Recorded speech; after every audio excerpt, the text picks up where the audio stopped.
Everyone. We've gone into our Passover season and it started yesterday. And for the past 2 days or so, God's been talking to me as His people and what He expects from us. And I didn't want to share it because it's so heavy, but then I've had two confirmations since of other people basically saying the same thing. And just saying that this Passover is different from any Passover we've ever been in. This is the Passover where we need to re-examine our lives, where we need to look at what is happening in our lives and what are we doing.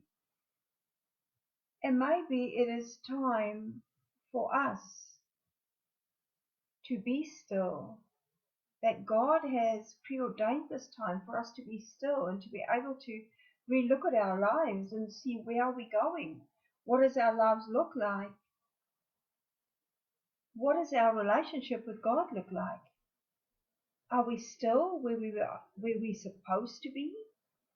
Or have we moved away from God doing our own things and being so comfortable in our own bodies and just being so comfortable with what we've got, all the stuff that we have accumulated, not the stuff that is really important to God, but stuff that we have built into our lives to make us feel better, things that makes us feel more acceptable to the world.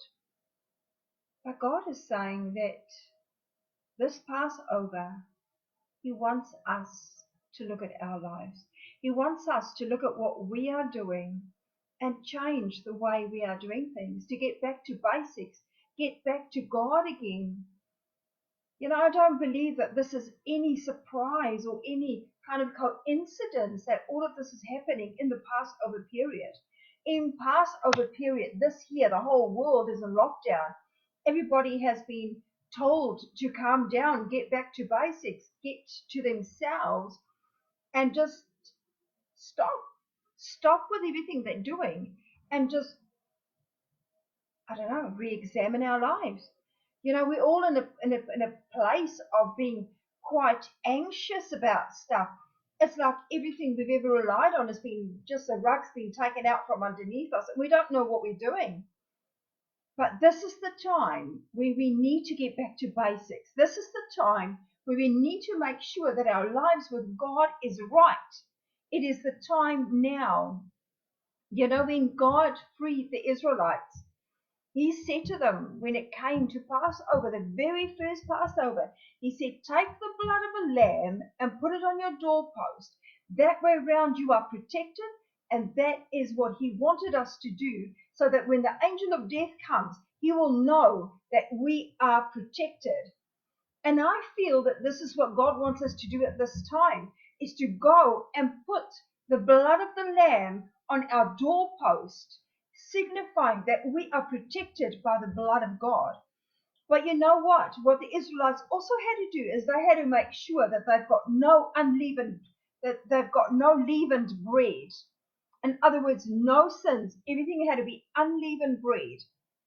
And I believe that God is saying that it's time for us to re-examine our lives, see where we are at, so that God can heal our land. It is time for us to go back to basics again and to do what God expects us to do, to re-examine our own hearts, but not only our own hearts, but also come before God for our country, for our world, for the things that we have done wrong in our world, how we have taken the world for granted, how we have just done things that wasn't what God intended for us to do. God tells us very clearly in 2 Chronicles 7:14, it says, and my people who are called by my name, if they humble themselves and pray and seek my face and turn from their wicked ways, then I will hear from heaven and will forgive their sin and will heal their land. It is time for us to humble ourselves before God. It is time for us to turn from our wicked ways. It is times for us to come and to seek God's face and to ask forgiveness for our part of what we did in making this land what it was not supposed to be. So maybe it is time for us to stand still, take stock, and see where we are at. What have we got in our hearts that is not supposed to be there? What part did we play in the damage that's been done to our land?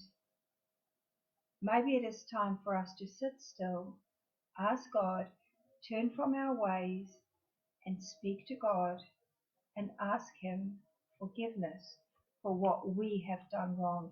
Let's reach out to God and see what is it that He expects from us, because we know that God is in control. And you've got the ideal time now. All of us have got time now.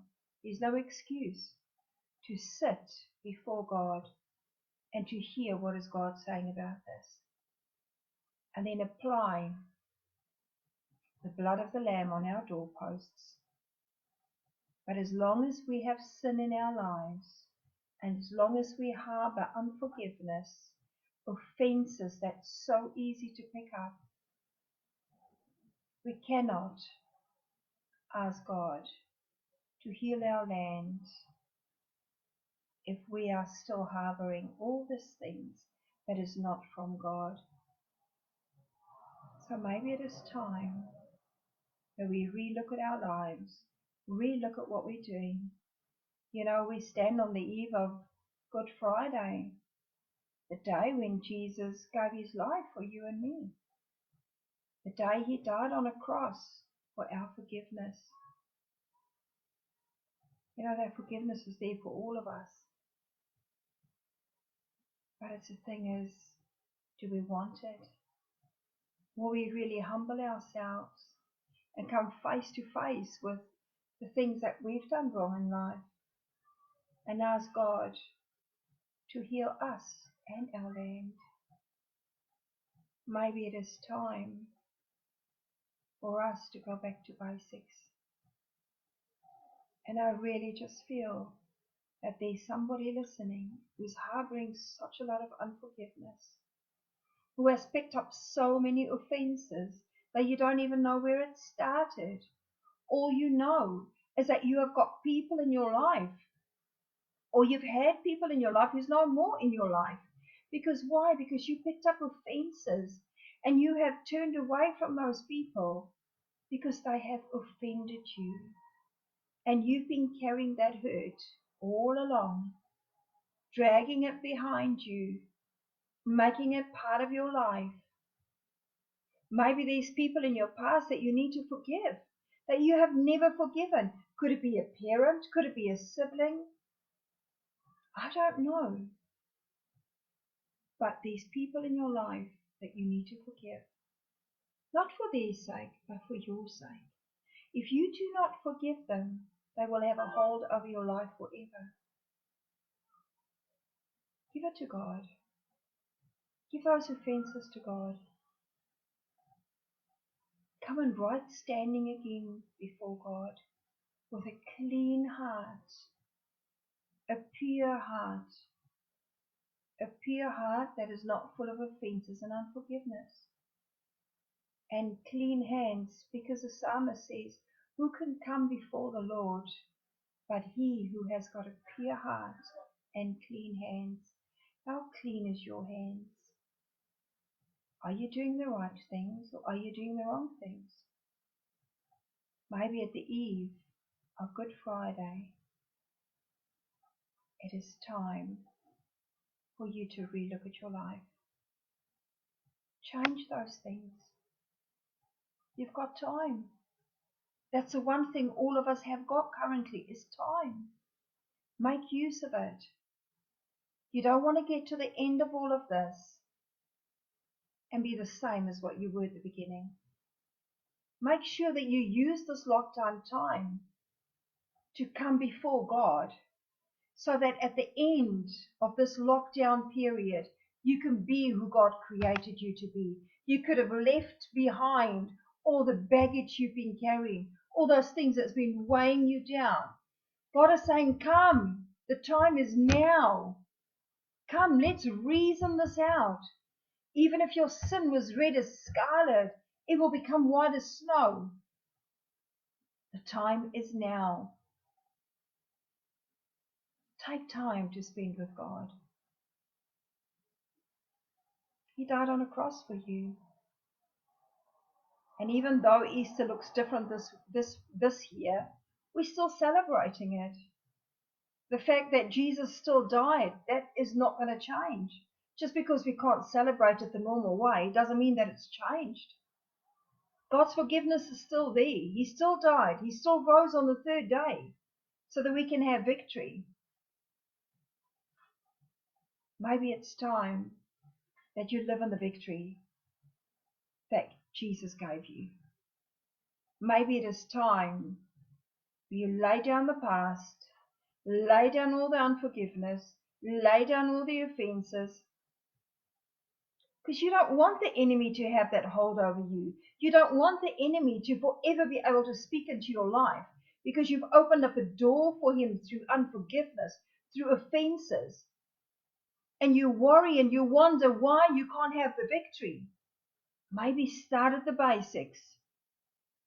Where have you opened the door? Where have you allowed people to bound you through unforgiveness and through offenses? I am positive that not one of us wants to live that way.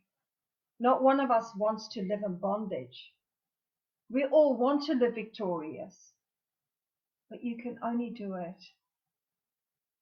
if you ask God to come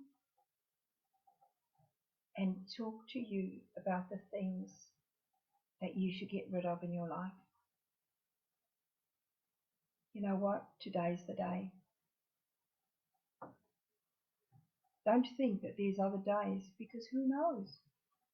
None of us knows the hour or the time when Jesus will come back. Neither do we know the extent of our breath.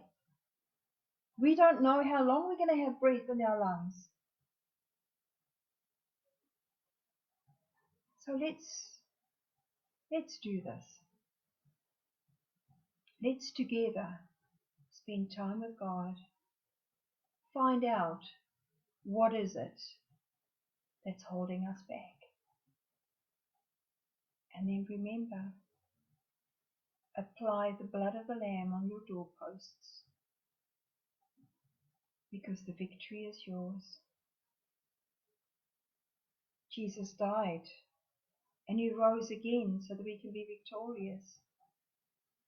Let's truly be victorious the way he created us to be. Let's be who he created us, instead of trying to be something that we're not supposed to be. As I said, today's the day. Buy out the time to sit before him and find out what it is that he wants you to deal with, so that we can have the victory, so that we can know that we have applied the blood on the doorposts. Take back the victory, because it's yours. Don't be crippled because of things that you've put onto your life. Don't be crippled. Don't go through life crippled. You need the victory. You want the victory. Jesus died for you to have that victory. So don't allow the enemy to cripple you any longer. Don't allow the enemy to have a foothold in your life, which is not necessary. The victory is yours. Take back what the enemy has stolen from you. He just comes to rob, steal, and destroy. Stop it. Don't allow him to continue doing it. Go before God, ask forgiveness, and get over with it, because the victory is yours. You don't want to live a defeated life. You don't need to live a defeated life. It is all yours. So be blessed and come before God. Speak to him. Reason it out with him.